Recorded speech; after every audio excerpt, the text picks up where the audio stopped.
शाह साहब, मैं सबसे पहले आपसे वो सवाल करता हूं जो पहले मेहमानाने गिरामी से पहला सवाल मैं कर चुका हूं, ताकि आपकी भी आरा इस ज़िमन के अंदर सामने आ जाए, फिर गुफ्तगू को आगे बढ़ाऊंगा। मेरा सवाल ये है कि खित्ते की जो मौजूदा सूरत हाल है उसमें एक अहम दौरा हुआ है इसराइल का नरेंद्र मोदी की जानिब से, और उस दौरे के अंदर हमें तो यही बताया गया कि टेक्नोलॉजी के ऊपर, ज़राअत के ऊपर, साइंस के ऊपर जो है उनके मुआहदे हुए हैं। लेकिन सबसे पहले एतराज़ ईरान की तरफ से उठाया गया था इस दौरे के हवाले से, लेकिन अब जो भारतीय कांग्रेस है, जमात, उनकी तरफ से यह कहा गया है कि इस दौरे के संगीन स्ट्रेटेजिक नताइज भुगतना पड़ सकते हैं। यह दौरा क्यों किया गया? अब भारत के ईरान के साथ ताल्लुकात किस किस्म के थे ये सभी को मालूम है। बहुत अच्छी दोस्ती थी, बहुत अच्छे ताल्लुकात थे, बहुत अच्छी सरमायाकारी थी, लेकिन 12 रोज़ा जंग के बाद हालात बिगड़ना शुरू हुए। अब ऐसे वक्त में कि जब हम इस डॉट कनेक्ट करते हैं अफगानिस्तान और पाकिस्तान के मंजरनामे पे कि उनके पीछे शय किसकी मौजूद है, तो ईरान के मंजरनामे पे भी क्या ये डॉट कनेक्ट किए जा सकते हैं, या फिर आप ये समझते हैं कि ये खामख्याली? मेरा ख्याल है कि ये जो दौरा था मोदी साहब का इजराइल का, इसकी डेट्स पहले से डिसाइडेड थी। और ये जो यूएस और ईरान का मामला शुरू हुआ है, ये जाहिर बात है कि प्रेडिक्टेड नहीं था, ये नहीं पता था कि ये होगा इस टाइम फ्रेम में। वो दौरा पहले से डिसाइडेड था। और आप बिल्कुल सही कह रहे हैं कि दौरा शुरू होने से पहले भी इंडियन अपोजिशन लीडर्स इस पे तनकीद कर रहे थे, और वो ये कह रहे थे कि इसकी टाइमिंग सही नहीं है, इसको कैंसिल कर देना चाहिए। लेकिन मोदी साहब नेतन्याहू की मोहब्बत में वहां चले गए और उनका पुरतपाक इस्तकबाल भी किया गया और सब कुछ हुआ। जो बातें की जा रही हैं कि वहां पे साइंस और टेक्नोलॉजी और डिफेंस और मिलिट्री और इस किस्म की चीजों पे बातचीत हुई, उस पर जरूर बातचीत हुई होगी। लेकिन हमें ये पता है कि ये दोनों लीडरान किस तरह के लीडर हैं, और दोनों नस्ल कुशी में मुलव्वस रहे हैं। तो इनके ख्यालात बहुत मिलते जुलते हैं, और यकीनन इन्होंने इस खत्ते के बारे में सैर हासिल गुफ्तगू की होगी, जिसमें पाकिस्तान भी उसका मौजू रहा होगा, अफगानिस्तान भी और ईरान भी। तो ये आने वाले दिनों में जरूर सामने आएंगी चीजें लेकिन आप कि सर ये इनके समझिए कि दौरों किस में तरह काया बातचीत पलटी, हुई। किस तरह से हालात बदले, किस तरीके से वाकयात बदले कि वही ईरान जिसके अंदर चाबहार की जगह जो है वो भारत को दी गई, वही ईरान जिसके साथ पींगे बढ़ाने की बात की, वही ईरान जो आपको सस्ते दामों तेल फराहम करता था, वही ईरान जहां पे आपके अपने एसेट्स मौजूद थे, वही ईरान जहां पे आपकी बड़ी तादाद के अंदर लोग मौजूद थे जो बाद में मुखबर होके पकड़े गए।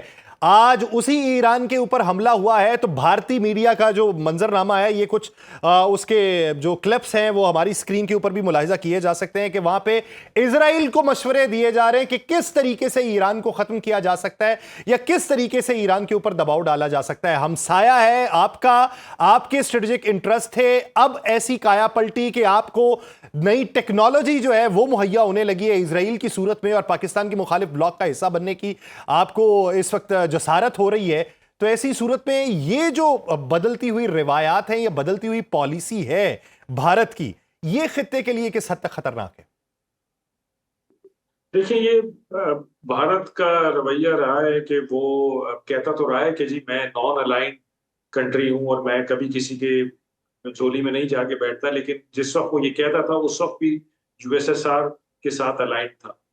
उसके बाद जब उसने देखा कि रशिया की ताकत कम होती जा रही है, तो उसने यूएस के सामने घुटने टेक दिए। हम्म। अभी आप देख लीजिए कि यूएस ने कहा रशिया से तेल मत लेना है, भारत ने एग्री कर लिया। रशिया ने कहा चाबहार से निकल जाओ, भारत ने एग्री कर लिया। जाके इसराइल के साथ मिलना शुरू हो गए। पहले इनका डिफेंस इक्विपमेंट 80% से ज्यादा रशियन होता था। अब ये चाहते हैं कि यूएस, फ्रांस और इसराइल से मिलिट्री इक्विपमेंट लें।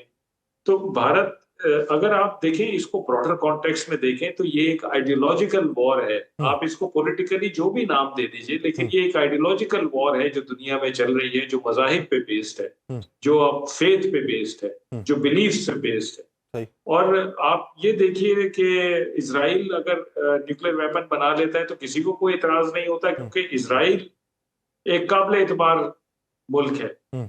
अगर ईरान 3.67 तक भी इनरिचमेंट करता है, जो कि बेयर मिनिमम रिक्वायरमेंट है किसी भी पीसफुल पर्पस के लिए, तो ईरान वो नहीं कर सकता, क्योंकि वो एक नाकाबिल एतबार है। तो बेसिक डिफरेंस दोनों में क्या है? बेसिक डिफरेंस दोनों में फेथ का है, बिलीफ का है, मजहब का है। तो ये मुस्लिमों, और हम जितना भी कह लें, लेकिन आप इसको जितना भी स्टडी करेंगे आपके सामने यही बात आएगी कि ये मुसलमान और गैर मुसलमानों की लड़ाई है, हम्म। जिसमें जाहिर बात है कि गैर मुस्लिम आपस में मिले हुए हैं और मुसलमान आपस में भी नहीं मिले हुए हैं, अफसोस। ठीक, जिस तरीके से मोहम्मद मेहदी साहब बात कर रहे हैं, और मैंने वो सवाल किया कि जब ओमानी वजीर खारजा ये क्लेम करें कि वो तो 0% इन्वेस्टमेंट के ऊपर राजी हो चुके थे, तो क्या मुज़ाकरात सिर्फ इसीलिए सजाए गए थे कि किसी एक नुक्ते के ऊपर अड़ के ये जंग का हवाला जो है वो बनाया जा सके, और जब वो भी दिखाई नहीं दिया तो फिर कुछ भी पास में नहीं रहा जवाब और हमला कर दिया गया? आप ये देखिए ना कि ओमानी वजीर खारजा ने तो ये बयान अब दिया है, लेकिन इजरायली वजीर दिफा ने सुबह बयान दिया है कि इस हमले का वक्त और दिन हमने तो कई हफ्तों पहले डिसाइड कर लिया। तो अगर वक्त और तारीख इसका डिसाइडेड था, तो फिर ये बातचीत का ड्रामा रचाने की क्या जरूरत थी? क्या साबित होता है इससे? इससे साबित ये होता है कि अमेरिका जैसे मुल्क की, जो अपने आप को सुपर पावर कहता है, कोई क्रेडिबिलिटी नहीं है। वो बात कुछ कर रहा है और पीछे से इकदाम कुछ कर रहा है। फिर अमेरिका की एक फ्रस्ट्रेशन सामने आती है, आप देखिए। आपको याद होगा कि स्टीव विटकोफ साहब ने कोई 5-6 दिन पहले फॉक्स न्यूज से बात की और उनसे कहा कि जी, अमेरिकी सदर ने आज मुझे बुलाया और मुझे बड़े वो हैरान नजर आए, मायूस नजर आए कि हम्म। हमने इतना प्रेशर बिल्डअप कर दिया और ईरान अभी तक हम्म। घुटने टेकने पर हम्म। मजबूर नहीं हुआ है। ऐसा ही। तो ईरान क्यों नहीं घुटने टेक रहा? हम्म। फ्रस्ट्रेशन थी। हम्म। आज भी जो अटैक हुआ है उस फ्रस्ट्रेशन का इजहार है कि अगर आप बातचीत करने में सीरियस थे और आपने ये कहा था कि अगले हफ्ते जो बातचीत होगी उसमें कोई पॉजिटिव कंक्लूजन निकल आएगा, मैं डिप्लोमेसी को चांस देना चाहता हूँ, हम्म। तो फिर ये हमले करने की क्या जरूरत थी? तो मकसद ये है कि एक बहुत ही डूबियस किस्म की सारी कहानी है, जिसमें मामला हल भी करना चाहते हैं और नहीं भी हल करना चाहते हैं। ईरान ने तो ये भी ऑफर कर दिया था कि आप हमारे तेल और गैस में इन्वेस्टमेंट करें, आके यहाँ से भी कमाएं और हमें भी कमाने दें, ये भी उनको कह दिया था। लेकिन इसके बावजूद अमेरिका को ये करना पड़ा है, और ये बात बिल्कुल सही है कि ये अमेरिका और ईरान की जंग नहीं है, ये जंग है इजराइल और ईरान की, जिसमें अमेरिका कूद पड़ा है और उसको निकलने के लिए कोई फेस सेविंग नहीं मिल रही थी, तो लामहला उसको ये करना पड़ा है। मेरा अच्छा सर, अपना ये आप ख्याल क्या था समझते हैं कि अमेरिका ऐसी ईरान के कोई मिसाइल हरकत नहीं जखीरे के करेगी। हवाले से जो इबहम या जो मुतज़ाद इत्तलात मंजर आम पे आती नहीं 12 रोज़ा जंग के बाद कि उन्होंने अपनी इस्तेदाद कार में बेतहाशा इजाफा किया है, अब सेंट्रल ईरान के ख़ुमीन में मिसाइल लॉन्चिंग साइट पे 3 अमरीकी और इजरायली फ़ज़ाई हमलों की इत्तलात मौसूल हो रही हैं।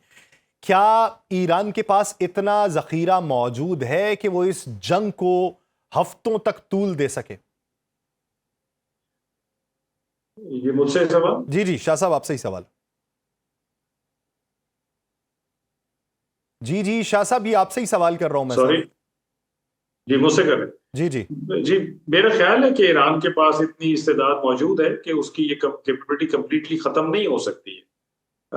और ये मतलब ईरान के पास क्या, मेरा ख्याल है ये किसी भी मुल्क के पास जो कैपेबिलिटी है होती है वो एकदम से खत्म नहीं हो सकती है। इसको एक जगह पे कहीं स्टोर करके नहीं रखा जाता है, बल्कि इसको जब हम्म। खतरे का वक्त होता है तो इसको फैला दिया जाता है और मुख्तलिफ जगहों पे इसको नस्ब किया जाता है और वहां से इसको फायर किया जाता है। तो मैं नहीं समझता कि ये दावा करना कि अगर 3 साइट्स पे उन्होंने हम्म। ईरान की बैलिस्टिक मिसाइल स्टोरेज पे हमला किया है तो बस खत्म हो गई इसकी कैपेबिलिटी। आपने देखा है कि उसके बाद ईरान ने बहुत सारे मिसाइल फायर किए हैं मुख्तलिफ जगहों पे, और मेरा ख्याल है कि आगे भी वो करेंगी। जो सबसे बड़ी इंपॉर्टेंट चीज है कि मैंने ये भी सुना है कि ईरान के पास हाइपरसोनिक मिसाइल्स आ गए हैं, हम्म। और हाइपरसोनिक मिसाइल्स को रोकना इस वक्त दुनिया में तकरीबन नामुमकिन है किसी भी मुल्क के लिए।